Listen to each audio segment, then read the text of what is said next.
Hello friend, I am doctor Durgesh Pathak. आज का जो टॉपिक है वो बड़ा ही हॉट टॉपिक है, specially for females, male also. That is hair fall. ये एक बड़ी कॉमन कंप्लेंट है बाल झड़ने की। आज हम इसके बारे में कुछ बात करेंगे और थोड़ा सा मैं इसके बारे में डीप इन्फॉर्मेशन दूंगा आपको। हालांकि जो मेरा बताने का तरीका होगा उसमें डॉक्टर्स और जो नॉन मेडिकोज हैं वो भी इसका फ़ायदा उठा सकते हैं। देखिए दोस्तों, हेयर फॉल होने के दो कारण होते हैं, एक लोकल कॉजेज और एक सिस्टेमिक कॉजेज। मतलब लोकल कॉजेज का मतलब होता है कि हमारा जो स्कैल्प है, जो हमारे हेयर्स हैं, हेयर के जो हेयर फॉलाइकल हैं जिसमें हेयर गड़ा हुआ है, रखा हुआ है, उससे रिलेटेड कोई प्रॉब्लम हो, मतलब हमारा स्कैल्प का कोई डिसऑर्डर हो। स्कैल्प समझते हैं, जो स्किन जो कि हमारे सर के ऊपर होती है जिसमें बाल होते हैं, उस स्कैल्प में अगर कोई बीमारी है तो एक तो उसमें बाल झड़ते हैं। दूसरा जो कारण है वो है systemic causes. There are many systemic causes जो हेयर फॉल करते हैं और अलग अलग टाइप के हेयर फॉल करते हैं। दोस्तों, मेरा ये मानना है, ज़्यादातर लोग अपने स्कैल्प पर ज़्यादा ध्यान देते हैं, जैसे हमको कौन सा शैम्पू लगाना है, कौन सा हम ऑयल लगाएं, कैसे बाल को बालों में कौन सी ऐसी चीज़ लगाएं जिससे बाल झड़ना रुक जाए। और ज़्यादातर आप क्या देखते हैं, उनको फेल्यूर मिलता है। उसका कारण ये है कि हेयर फॉल के कारण अंदरूनी ज़्यादा होते हैं रेदर देन एक्सटर्नल। मतलब स्कैल्प से रिलेटेड कॉजेज कम होते हैं, हमारे अंदर के कारण ज़्यादा होते हैं, और ज़्यादातर लोग इन इंटरनल कॉजेज को नहीं सुधारते। तो आज हम बात करेंगे इन दोनों कॉजेज पर, एक्सटर्नल और इंटरनल। सबसे मैं पहले बात करूंगा एक्सटर्नल। तो एक्सटर्नल जो कॉजेज हैं जो कि हेयर फॉल को प्रेसिपिटेट करते हैं, उसमें जो इम्पोर्टेंट चीज है वो है डैंड्रफ। जैसा कि आप सभी जानते हैं, डैंड्रफ काफ़ी कॉमन प्रॉब्लम है। बेसिकली डैंड्रफ होता क्या है, हमारा जो स्कैल्प है वो एक तरह की स्किन है, और उसमें जो हेयर फॉलाइकल है उसमें एक ग्लैंड होती है जिस ग्लैंड का नाम है सेबेसियस ग्लैंड। और इस ग्लैंड का एक सिक्रीशन होता है जिसको हम बोलते हैं sebum, which is a oily material. देखिए, जैसे हर इंडिविजुअल को पसीना अलग अलग तरीके का आता है, जैसे किसी को पसीना ज़्यादा आता है, किसी को कम आता है। सिमिलरली हमारी जो सेबेसियस ग्लैंड होती है, सेबेसियस ग्लैंड मतलब ऑयल प्रोड्यूसिंग ग्लैंड्स, उससे जो आने वाला सीबम है वो किसी को ज़्यादा आता है, किसी को कम आता है। जिन लोगों में सीबम ज़्यादा बनता है उन लोगों की स्कैल्प पर ऑयल जमा हो जाता है, और ये जो ऑयल होता है ये एक फंजाई की ग्रोथ को इनहेंस करता है, प्रेसिपिटेट करता है, जिस फंजाई का नाम है मालाचेसिया फरफर।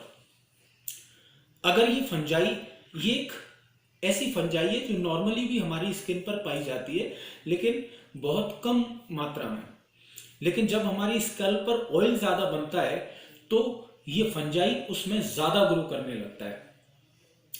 जब ये फंजाई हमारी स्कैल्प पर ग्रो करता है तो हमारे स्कैल्प पर मौजूद ऑयल को, जो ट्राइग्लिसराइड के फॉर्म में होता है, उसको ऐसे केमिकल्स में चेंज कर देता है जो कि हमारी स्कैल्प की सेल्स को मारना चालू कर देते हैं, डेड कर देते हैं। और जो डैंड्रफ की जो फ्लैक्स होती हैं, जो पपड़ियां उपड़ती हैं, वो बेसिकली स्किन की डेड सेल होती हैं जो कि उस फंजाई ने प्रोड्यूस करी हैं। मतलब पहले आया सीबम, सीबम ने फंजाई को प्रेसिपिटेट किया, फंजाई ने क्या किया, स्कैल्प की स्किन को डेड कर दिया, और वो जो डेड स्किन है वो हमारे पपड़ियों के फॉर्म में, चाहे वो थोड़ी गंदी टाइप की काली काली हो या वाइट कलर की हो, और वो झड़ती हैं। इसको हम डैंड्रफ कहते हैं। चूंकि डैंड्रफ एक हमारी स्कैल्प की डेड सेल होती है, तो उससे हेयर भी झड़ते हैं।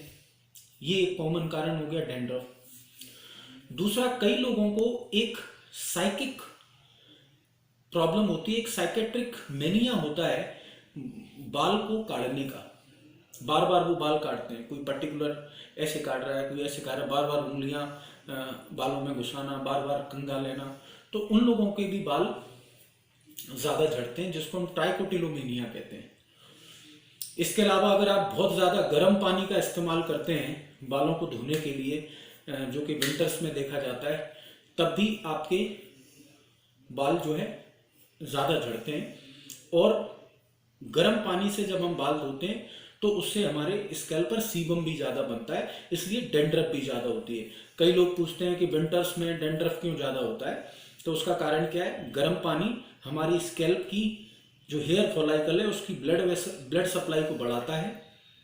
इससे हमारी सेबेसियस ग्लैंड का सीक्रीशन, जिसको हम सीबम कहते हैं, वो बढ़ जाता है और उससे डैंड्रफ होती है। वो मैं प्रोसेस आपको बता ही चुका हूँ। तो जैसा मैंने कहा, लोकल कॉजेज क्या है हेयर झड़ने के? एक तो डैंड्रफ। जब ये डैंड्रफ ज़्यादा हो जाती है तो एक सीबरोहिक डर्मेटाइटिस भी हो जाती है। ये भी एक कारण है डैंड्रफ, ये भी एक कारण है हेयर फॉल का। दूसरा, कई बार क्या होता है, कुछ और भी फंजाई होते हैं जो हमारे स्कैल्प पर ग्रोथ कर जाते हैं, जिनमें से कॉमन है टीनिया कैपिटिस। ये भी एक फंजाई है। इसमें आपके सर में फोड़े फोड़े से हो जाते हैं और आपके बाल झड़ना चालू कर देते हैं। चौथा जो मैंने कारण बताया कि आपको ज़्यादा बाल काटने का आदत है, उससे भी बाल हेयर फॉल होता है। ज़्यादा गर्म पानी का इस्तेमाल करना, उससे भी हेयर फॉल होता है। बार बार केमिकल्स का इस्तेमाल करना, लोग आप देखते हो आजकल बड़ा फैशन है बाल को स्ट्रेट करने का केमिकल, बाल को कर्ली करने का केमिकल, कलर्स लगाना, बालों को बहुत ज़्यादा आप ड्रायर से जब सुखाते हैं, ये सब कारण होते हैं बालों को झड़ाने का। ये सब लोकल कॉजेज हैं जिससे आपका हेयर फॉलाइकल डैमेज होता है। तो इन चीज़ों पर रोकथाम लगाएं। बहुत ज़्यादा आपको केमिकल्स का इस्तेमाल नहीं करना चाहिए, नेचुरल रखना चाहिए अपने बालों को। फिर भी मेरा ये मानना है कि ज़्यादातर पेशेंट जो हमारी क्लिनिक पर आते हैं उनमें लोकल कॉज, एक्सटर्नल कॉज और जो स्कैल्प से रिलेटेड कॉज हैं वो कम पाए जाते हैं। ज़्यादातर कॉज इंटरनल होते हैं, सिस्टेमिक होते हैं। जैसे अब इसमें भी अलग अलग हैं। सबसे ज़्यादा जो हेयर फॉल आप देखते हो वो कौन सा देखते हो? डिफ्यूज हेयर लॉस, जिसमें क्या होता है, आपका एक गुच्छा बालों का निकल के आता है। आप टॉवल से बाल ऐसे करते हो और आपको टॉवल पर बाल नजर आने लगते हैं। फीमेल्स जब बाल काटती हैं तो उनको गुच्छा बनने लगता है, इसको कहते हैं डिफ्यूज हेयर लॉस। ऐसा ज़्यादातर तब होता है जब हम बहुत ज़्यादा मेंटल स्ट्रेस में होते हैं, बहुत ज़्यादा एंजाइटी में होते हैं। एक तो ये कारण है। दूसरा डिफ्यूज लॉस का कारण है एनीमिया। आपको अगर आयरन की कमी है, आपको अगर विटामिन बी की कमी है, आपको अगर विटामिन सी की कमी है, आपको अगर प्रोटीन की कमी है और आपको अगर ओमेगा 3 की कमी है, ओमेगा 3 जो कि अच्छा फैट होता है, ये 5 चीज़ों की कमी से हमारे डिफ्यूज हेयर लॉस होता है, जो सबसे कॉमन हेयर लॉस है।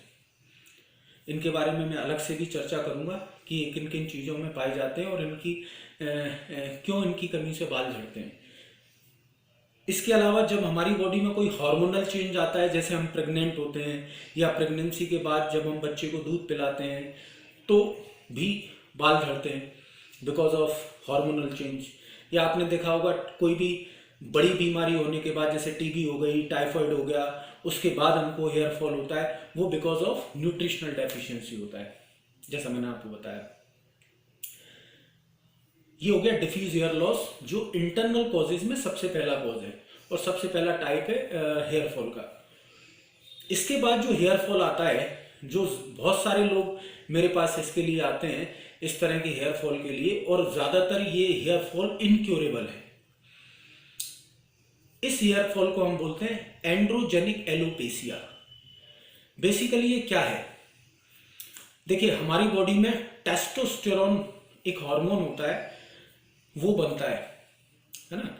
ये एक सेक्स हार्मोन है। मेल में ये हार्मोन 90 to 95% पाया जाता है। फीमेल में टेस्टोस्टेरोन की मात्रा बहुत कम पाई जाती है, 10 से 15% होती है, क्योंकि उनमें जो मेन सेक्स हार्मोन है वो एस्ट्रोजन है। ये जो टेस्टोस्टेरोन होता है बेसिकली, ये हमारी बॉडी में सिक्रीशन होने के बाद डाईहाइड्रोटेस्टोस्टेरोन में चेंज होता है, जिसको हम DHT कहते हैं। टेस्टोस्टेरोन से ये जो DHT बनता है, ये जरूरी है हमारे अंदर प्यूबर्टी लाने के लिए। जैसे मेल की आवाज जो भारी होती है वो DHT के कारण होती है, मेल में जो दाढ़ी मूछें आती हैं वो DHT के कारण होता है, मेल में जो स्पर्म का प्रोडक्शन होता है वो DHT के कारण होता है। और यही DHT मेल में एक मेल बाल्डनेस लेके आते हैं। जैसा आप देखोगे, जब फीमेल ऊपर की तरफ बाल काटती है तो उनमें एक बराबर एक रिंग बनती है, जबकि मेल के यहाँ से बाल थोड़े से कम हो जाते हैं। ऐसा आप प्यूबर्टी पर देखते हो, और ऐसा DHT के कारण होता है, which is a normal phenomena. जब एक मेल को प्यूबर्टी आती है तो उसके यहाँ से थोड़े से बाल चले जाते हैं, लेकिन कई जो इंडिविजुअल्स होते हैं वो इस DHT के लिए ज्यादा ससेप्टिबल होते हैं। मतलब इन लोगों में जो टेस्टोस्टेरोन होता है और टेस्टोस्टेरोन से जो DHT बनता है, वो DHT के रिसेप्टर हमारे हेयर फॉलाइकल पर होते हैं। पर जिन लोगों में DHT के रिसेप्टर हेयर फॉलाइकल पर ज्यादा होते हैं, वो DHT से ज्यादा रिस्पॉन्स करते हैं। ऐसे में क्या होता है कि ये जो आपको मेल को जो ये यहां पर बाल नॉर्मली नहीं होते, वो और बढ़ जाते हैं, और फिर वो सामने की तरफ से पूरे उड़ जाते हैं, जिसमें आपको बाल ये यहां रह जाएगा और ये पूरा गंजा हो जाएगा। ऐसे लोगों को हम बोलते हैं एंड्रोजेनिक एलोपेसिया, जिसका कारण इंटरनल है। टेस्टोस्टेरोन को DHT में चेंज करने वाला एक एंजाइम होता है, जिसको हम 5 अल्फा रिडक्टेज कहते हैं। कई चीजें ऐसी होती हैं न्यूट्रिशन में जिनसे हम इस 5 अल्फा रिडक्टेज एंजाइम की एक्टिविटी को कम कर सकते हैं। इसके अलावा होम्योपैथी में भी कुछ ऐसी मेडिसिन हैं जिससे हम इस 5 अल्फा रिडक्टेज को कम कर सकते हैं, जिससे हम हेयर फॉलाइकल पर मौजूद रिसेप्टर को तो कम नहीं कर पाएंगे, लेकिन जो टेस्टोस्टेरोन जो DHT में चेंज होकर बाल गिरा रहा है, उसके कन्वर्जन को हम मिनिमाइज कर सकते हैं। इसका मतलब मेरा आपको यह बताना है कि एंड्रोजेनिक एलोपेसिया को हम रोक तो सकते हैं, क्योर नहीं कर सकते, क्योंकि ये जेनेटिक हाइपर सेंसिटिविटी है अगेंस्ट दी DHT। ओके। एक गंजापन आपने देखा होगा जिसमें गोल गोल सर्कल बन जाते हैं और वहां से बाल बिल्कुल साफ हो जाता है, हालांकि हेयर फॉलाइकल उसमें जिंदा रहता है। दोस्तों, इस प्रकार के एलोपेसिया को हम एलोपेसिया एरिएटा कहते हैं, जो कि एक ऑटोइम्यून डिसऑर्डर होता है, और इसका कारण भी इंटरनल है, ऑटोइम्यून डिसऑर्डर, जिसका होम्योपैथी में बहुत अच्छा ट्रीटमेंट है। हालांकि ये भी स्ट्रेस और स्ट्रेन से प्रेसिपिटेट होता है, तो उसको हमको अवॉइड करना चाहिए। इसके अलावा कई लोगों को ये इतना ज्यादा सीवियर होता है कि ये पूरा आपकी जो स्कैल्प होती है वो बिल्कुल डिन्यूड हो जाती है हेयर से, जिसको हम एलोपेसिया टोटालिस कहते हैं। वेरी रियरली इसमें कई बार ऐसी भी फॉर्म होती है कि जिसमें हमारी पूरी बॉडी के बाल उड़ जाते हैं, जिसको हम एलोपेसिया यूनिवर्सलिस कहते हैं। तो जैसा मैंने दोस्तों आपको बताया कि मैंने आपको लोकल कॉजेज अलग बताए बाल झड़ने के, और सिस्टमिक कॉजेज अलग बताए।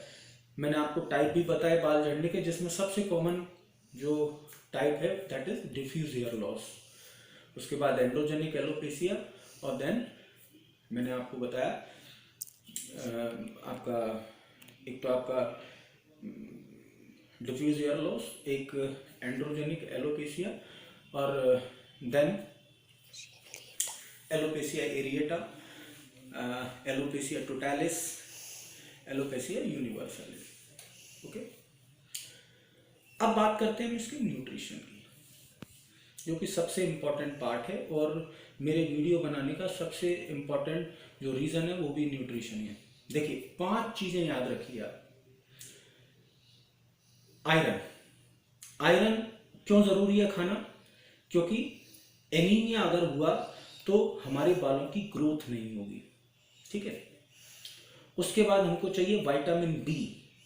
अगर विटामिन बी काय के लिए ज़रूरी होती है? डीएनए फॉर्म के सिंथेसिस के लिए। जब तक डीएनए नहीं बनेगा, नई नई सेल्स नहीं बनेंगी, तो आपका बाल ग्रो नहीं करेगा, इसलिए विटामिन बी भी चाहिए। Then vitamin C. Vitamin C हमारी बॉडी में स्ट्रेंथ प्रोवाइड कराता है, मतलब हमारे बालों की जड़ों को मजबूत करता है। तो अगर विटामिन सी की कमी हुई तब भी बाल झड़ेंगे। इसके अलावा विटामिन सी आयरन के एब्जॉर्प्शन को भी बढ़ाता है, इसलिए भी हमको विटामिन सी की आवश्यकता है।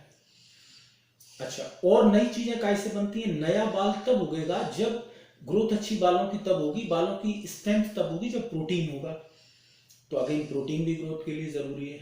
और ओमेगा 3, ओमेगा 3 एक एसेंशियल फैटी एसिड है। एसेंशियल फैटी एसिड कौन सा? ये पॉली अनसैचुरेटेड, जो कि नट्स में पाया जाएगा, आपके जो फिश में बहुत ज़्यादा होता है। तो जो फिश ऑयल होता है, या जो ऑलिव ऑयल होता है, या जो बादाम का तेल होता है, इन सब में ओमेगा 3 होती है। ओमेगा 3 हमारे बालों को हेल्दी बनाते हैं और ये डैंड्रफ को नहीं होने देते। लेकिन आप ये ना सोचें कि आप बादाम का तेल लगा लेंगे तो डैंड्रफ नहीं होगा, ठीक है, वो भी एक तरीका है। लेकिन आप ओमेगा 3 खाइए। जब आपके अंदर ओमेगा 3 पर्याप्त मात्रा में होगा तो omega 3 is a anti inflammatory agent, जो आपकी बॉडी में फंजाई की ग्रोथ को भी नहीं होने देगा और इन जनरल भी आपकी इम्यूनिटी को बढ़ाएगा। तो दोस्तों ये 5 न्यूट्रिशन आपको याद रखने हैं: iron, vitamin C, vitamin B, protein and omega 3। इनमें से 2 विटामिन है, एक मिनरल है, एक फैट है और एक प्रोटीन है। अगर ये 5 चीजों की कमी आपकी बॉडी में नहीं होगी तो आपको हेयर का ग्रोथ अच्छा होगा और आपको हेयर फॉल नहीं होगा। मैं फिर एक बार रिपीट कर रहा हूं, इंटरनल कॉजेज पहले देखिए और उनको करेक्ट करिए, फिर एक्सटर्नल कॉजेज को करेक्ट करिए। दोस्तों, आपको अगर ये मेरा वीडियो पसंद आया हो तो प्लीज़ मुझे सब्सक्राइब करें। नीचे दिया हुआ जो बटन है सब्सक्राइब का वो दबाएं और बेल का बटन भी दबाएं, जिससे आपको रेगुलरली नोटिफिकेशन मिलते रहें। और मुझे रिक्वेस्ट करिए अलग अलग वीडियो बनाने के लिए। Thank you, good bye.